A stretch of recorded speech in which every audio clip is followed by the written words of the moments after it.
மச்சம் ஒன்ன பார்த்து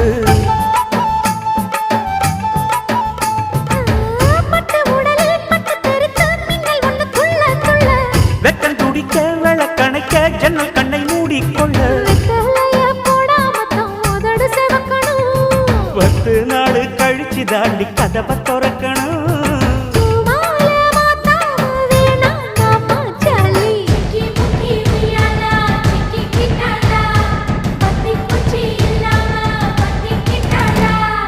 மச்சாங்கிட்ட முந்தானைய தந்து வப்பாளா